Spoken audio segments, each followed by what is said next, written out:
नमस्कार, मैं हूं निकिता और आप देख रहे हैं सत्यहिंदी.com। चलिए एक नजर डालते हैं अब तक की सुर्खियों पर। अमेरिका में मौजूद भारत की 297 बहुमूल्य प्राचीन चीजें भारत को सौंप दी जाएंगी। ये वस्तुएं तस्करी और अन्य अवैध तरीकों से अमेरिका पहुंची हैं। इसके लिए प्रधानमंत्री मोदी ने अमेरिकी राष्ट्रपति जो बाइडेन और अमेरिका की सरकार का धन्यवाद किया।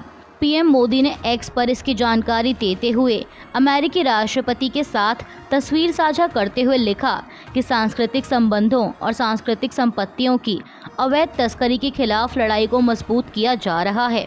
पीएम मोदी ने लिखा कि भारत को 297 अमूल्य पुरावेशों को वापस करना सुनिश्चित करने के लिए मैं राष्ट्रपति बाइडेन का बेहद आभारी हूँ। ये प्राचीन वस्तुएं 4000 साल तक पुरानी हैं और 2000 ईसा पूर्व से 1900 ईस्वी तक भारत के अलग अलग इलाकों से ताल्लुक़ रखती हैं। देश के पूर्वोत्तर राज्य मणिपुर की स्थिति पर बात करते हुए मणिपुर के सांसद और कांग्रेस नेता बिमोल अकोइजाम ने कहा कि यह सरकार, चाहे वह गृह मंत्री अमित शाह हो या राज्य के मुख्यमंत्री, वे बहुत सी बातें बोल रहे हैं। यह स्पष्टता देने की बजाय विरोधाभास और भ्रम पैदा कर रहा है। पहले दिन से ही वे बहुत सारे बयान दे रहे हैं। कभी वे कहते हैं कि आतंकवाद शामिल है, कभी कहते हैं कि नहीं है, कभी वे कहते हैं कि यह दो समुदायों के बीच नहीं है और कभी कहते हैं कि यह अवैध प्रवासियों के बीच संघर्ष है। कांग्रेस नेता ने कहा कि अगर मैं उनकी यानी मणिपुर के सीएम एन बीरेन सिंह की जगह होता तो मैं अपने राज्य के लिए खड़ा होता। मैंने कहा होता कि मणिपुर राज्य के नागरिकों ने मुझे अपना प्रतिनिधि चुना है। उन्होंने आगे कहा कि दूसरा हिस्सा ये है कि भारत सरकार ने मणिपुर में स्थिति को संभालने के लिए क्या कदम उठाए हैं। कांग्रेस पीएम मोदी और गृह मंत्री अमित शाह के नेतृत्व वाली भारत सरकार द्वारा संघीय ढांचे के इस भयानक क्षरण को उजागर करने की मांग करती है। महाराष्ट्र विधानसभा चुनाव के लिए महाविकास अघाड़ी के बीच चल रही सीट शेयरिंग की चर्चा पर राज्य विधानसभा में नेता प्रतिपक्ष विजय वडेट्टीवार ने कहा कि फिलहाल एमवीए के भीतर सीट बंटवारे पर चर्चा चल रही है। हम समन्वय कर रहे हैं और साथ मिलकर लड़ने की तैयारी कर रहे हैं। उन्होंने कहा कि सर्वेक्षणों के अनुसार कांग्रेस को लगभग 125 सीटों पर चुनाव लड़ना चाहिए। हर गठबंधन की जिम्मेदारी है कि वह प्रभावी ढंग से संवाद और समन्वय करे। भविष्य में हम एमवीए के सीएम को देखने की उम्मीद करते हैं। हम मुख्यमंत्री पद के लिए नहीं बल्कि महाराष्ट्र के 15 करोड़ लोगों के अधिकारों के लिए लड़ रहे हैं। इस्राएली सेना ने अपने कब्जे वाले वेस्ट बैंक के रमल्ला में मौजूद समाचार चैनल अल जजीरा के कार्यालय पर छापा मारा है। उसने अल जजीरा के दफ्तर को फिलहाल 45 दिनों के लिए बंद करने का आदेश दिया है। मीडिया रिपोर्ट्स के मुताबिक आज रविवार सुबह सशस्त्र और नकाबपोश इस्राएली सैनिक एक लाइव प्रसारण के दौरान इमारत में घुस गए। इस्राएली सैनिकों ने अल जजीरा के वेस्ट बैंक ब्यूरो के प्रमुख वालिद अल ओमारी को दफ्तर बंद करने का अपना आदेश सौंपा, जिन्होंने इसे लाइव प्रसारण में पढ़ा और यह सब दर्शकों ने देखा। आपको बता दें कि अप्रैल के महीने में इसराइल की संसद ने कानून पारित किया था, जिसके तहत सरकार को युद्ध के दौरान राष्ट्रीय सुरक्षा के लिए खतरा माने जाने वाली विदेशी समाचार प्रसारकों को अस्थायी रूप से बंद करने की शक्ति दी गई थी। हालांकि इसराइल ने आज रविवार के इस ऑपरेशन पर अभी तक कोई टिप्पणी नहीं की है। भारत के पड़ोसी देश श्रीलंका में करीब 2 साल पहले आर्थिक हालात बिगड़ने के बाद बड़े पैमाने पर प्रदर्शन हुए थे। उसके बाद कल यानी शनिवार को देश में पहली बार राष्ट्रपति चुनाव के लिए वोटिंग हुई। श्रीलंका में राष्ट्रपति चुनाव के लिए वोटिंग खत्म होने के कुछ घंटों बाद ही देश भर में कर्फ्यू लगा दिया गया है। हालांकि देश में मतदान शांतिपूर्ण रहा, लेकिन अधिकारियों के मुताबिक आम लोगों की सुरक्षा सुनिश्चित करने के लिए ऐसे उपाय किए गए हैं। मीडिया रिपोर्ट्स के मुताबिक श्रीलंका में जैसे जैसे वोटों की गिनती हो रही है, सुरक्षा अधिकारी सड़कों पर गश्त करते देखे गए हैं।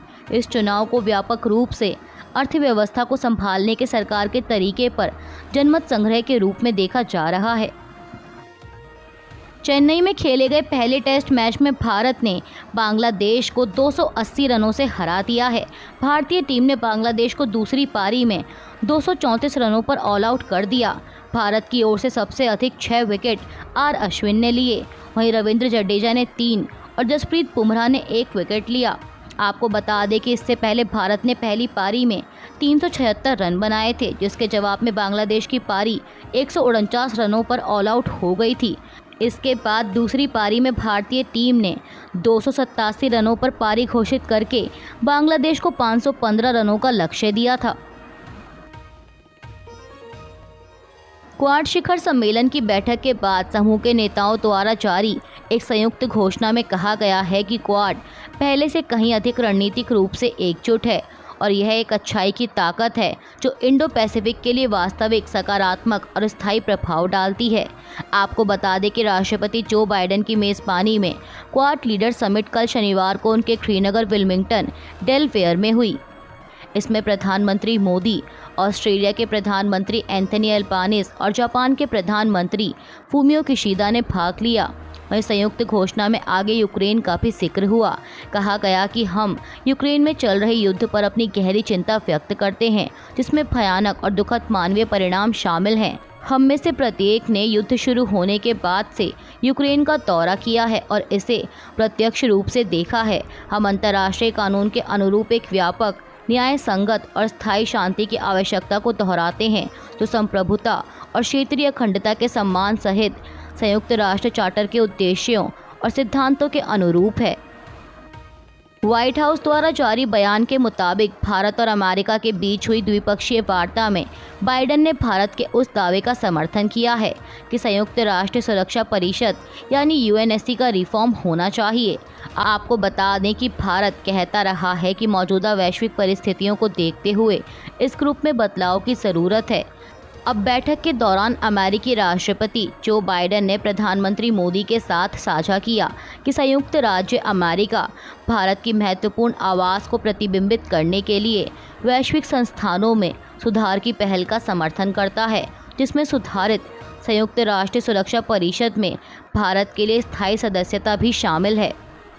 अब बैठक के दौरान अमेरिकी राष्ट्रपति जो बाइडेन ने प्रधानमंत्री मोदी के साथ साझा किया कि संयुक्त राज्य अमेरिका भारत की महत्वपूर्ण आवाज़ को प्रतिबिंबित करने के लिए वैश्विक संस्थानों में सुधार की पहल का समर्थन करता है, जिसमें सुधारित संयुक्त राष्ट्र सुरक्षा परिषद में भारत के लिए स्थायी सदस्यता भी शामिल है। हरियाणा विधानसभा चुनाव से पहले राज्य की सियासत में उबाल आता दिखाई दे रहा है। दरअसल मीडिया रिपोर्ट्स के मुताबिक कांग्रेस की बड़ी नेता कुमारी शैलजा को भाजपा द्वारा ऑफर मिलने की खबरें इस समय तूल पकड़े हुए हैं। इसी कड़ी में हरियाणा के मुख्यमंत्री नायब सिंह सैनी ने कांग्रेस नेता कुमारी शैलजा के भाजपा में शामिल होने की खबरों पर कहा कि कांग्रेस दलित विरोधी है। कांग्रेस दलितों का सम्मान नहीं करती। अगर कोई दलित नेता कांग्रेस में आगे बढ़ना चाहता है तो कांग्रेस उसे कुचल देती है। कुमारी शैलजा कोई छोटी मोटी नेता नहीं है, वो कांग्रेस की बहुत बड़ी नेता हैं, दलितों की नेता हैं, वो एक नेता हैं। अगर उन्होंने मुख्यमंत्री बनने की मांग की तो उन्होंने क्या गुनाह कर दिया। सीएम सैनी ने आगे कहा कि कांग्रेस पार्टी परिवारवाद में फंसी हुई है। वो परिवारवाद से आगे नहीं सोचते। जैसे सोनिया गांधी और राहुल गांधी परिवारवाद में फंसे हुए हैं, वैसे ही भूपेंद्र हुड्डा और उनके बेटे यहाँ परिवारवाद में फंसे हुए हैं। वो उससे आगे नहीं सोचते। वहीं कांग्रेस नेता कुमारी शैलजा के भाजपा में शामिल होने की खबरों पर उचाना कलां विधानसभा क्षेत्र से कांग्रेस प्रत्याशी बृजेंद्र सिंह ने कहा कि हरियाणा चुनाव में भाजपा हताशा का सामना कर रही है। उन्हें अपनी पार्टी संभालने से ज़्यादा कांग्रेस पार्टी में दिलचस्पी है। उनकी अपनी पार्टी का नैरेटिव काम नहीं कर रहा है। उनके पास अपने 10 साल के कार्यकाल में दिखाने के लिए कुछ नहीं है। कुमारी शैलजा बहुत वरिष्ठ नेताओं में से एक हैं। उनके बारे में ऐसी बातें कहने का कोई मतलब नहीं है। वह एक सच्ची कांग्रेसी हैं। इस चुनाव में उनका पूरा योगदान रहेगा। भाजपा झूठ की दुकान है, उनके पास अपना कहने के लिए कुछ नहीं है। कांग्रेस ने पश्चिम बंगाल और जम्मू कश्मीर में पार्टी में उलटफेर करते हुए नए प्रदेश अध्यक्षों की नियुक्ति की है। पार्टी ने ज्ञापन जारी कर इसकी जानकारी दी। ज्ञापन के मुताबिक शुभांकर सरकार को तत्काल प्रभाव से पश्चिम बंगाल कांग्रेस कमेटी का अध्यक्ष नियुक्त किया गया है। पार्टी ने यह भी बताया कि उनको all India Congress committee secretary के उनके पुराने पद से मुक्त कर दिया गया है। वहीं जम्मू कश्मीर में कांग्रेस ने 2 नेताओं को राज्य के कार्यकारी अध्यक्ष की कमान सौंपी है। है। ज्ञापन में पार्टी ने लिखा है कि कांग्रेस अध्यक्ष ने तत्काल प्रभाव से M.K. भारद्वाज और भानु महाजन को यह जिम्मेदारी सौंपी है। तिरुपति के लड्डू में पशु चर्बी होने के मुद्दे पर आंध्र प्रदेश कांग्रेस की अध्यक्ष YS शर्मिला ने कहा कि आज हम राजभवन आए, हमने राज्यपाल से मुलाकात की और उनसे अनुरोध किया कि वे अपनी ओर से पहल करके CBI जांच की मांग करें। उन्होंने सकारात्मक जवाब दिया। हमने उन्हें समझाया कि इस मामले में दो सबसे महत्वपूर्ण बातें हैं। एक ये है कि राष्ट्रीय डेयरी विकास बोर्ड ने एक रिपोर्ट दी है जिसमें कहा गया है कि उनके द्वारा एकत्र किए गए नमूनों में मछली का तेल, गौमांस, वसा और सूअर की चर्बी थी। दूसरा मुद्दा यह है कि नैवेद्यम के लिए घी 1600 रुपये प्रति किलोग्राम की दर से खरीदा गया था, जबकि प्रसादम के लिए घी केवल 320 रुपये प्रति किलोग्राम की दर से खरीदा गया। कांग्रेस नेता ने आगे कहा कि जबकि वही TTD नैवेद्यम और प्रसादम के लिए टेंडर को मंजूरी दे रहा था, उन्हें यह स्पष्ट क्यों नहीं किया गया कि शुद्ध घी 320 रुपये प्रति किलो की लागत पर उपलब्ध नहीं हो सकता है। ये दो मुद्दे स्पष्ट रूप से इंगित करते हैं कि वास्तव में कुछ गड़बड़ है और इसीलिए हमने CBI जांच की मांग की है, क्योंकि हम राज्य जांच पर भरोसा नहीं करते हैं। आम आदमी पार्टी नेता आतिशी के मुख्यमंत्री पद की शपथ लेने के साथ ही दिल्ली सरकार में विभागों का बंटवारा भी हो गया है। मुख्यमंत्री आतिशी शिक्षा, वित्त, बिजली, पानी समेत 13 मौजूदा विभागों जो उनके पास पहले से थे की जिम्मेदारी संभालेंगी। इसके अलावा सौरभ भारद्वाज स्वास्थ्य, शहरी विकास और समाज कल्याण समेत 8 विभागों का प्रभार संभालेंगे। गोपाल राय के पास पर्यावरण समेत 3 विभाग होंगे। कैलाश गहलोत परिवहन, महिला एवं बाल विकास समेत 4 विभागों का प्रभार संभालेंगे। इमरान हुसैन खाद्य आपूर्ति और चुनाव विभाग का प्रभार संभालेंगे और मुकेश अहलावत को दिल्ली के SC/ST मंत्री और साथ ही श्रम समेत 4 और विभागों की जिम्मेदारी सौंपी गई है। आम आदमी पार्टी नेता आतिशी को दिल्ली का मुख्यमंत्री बनाए जाने पर भाजपा की बयानबाजी लगातार जारी है। अब इसी कड़ी में भाजपा नेता मनजिंदर सिंह सिरसा ने कहा कि आतिशी ने शपथ मुख्यमंत्री पद की ली है, लेकिन अरविंद केजरीवाल अभी भी मुख्यमंत्री हैं। उन्होंने कहा कि आतिशी सिर्फ एक चेहरा है, एक मुखौटा है, राज अरविंद केजरीवाल का है। उन्होंने पहले भी ऐसा किया है। अभी वो छोटी गाड़ी में घूमते दिखेंगे, कुछ दिनों बाद वो बस में भी दिखेंगे। उन्होंने ये नौटंकी पहले भी की है, लेकिन दिल्ली की जनता समझदार है। आज मुझे बड़े दुख के साथ कहना पड़ रहा है कि जिन पंजाबियों ने दिल्ली को सजाने और बचाने में बहुत बड़ा योगदान दिया, आज अरविंद केजरीवाल ने उनमें से किसी को भी मंत्री बनने के लायक नहीं समझा। मुझे लगता है कि आने वाले समय में लोग इसका जवाब देंगे।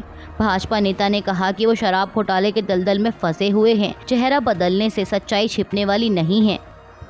अभी के लिए बस इतना ही। बाकी की खबरों के लिए बने रहिए सत्यहिंदी.com के साथ।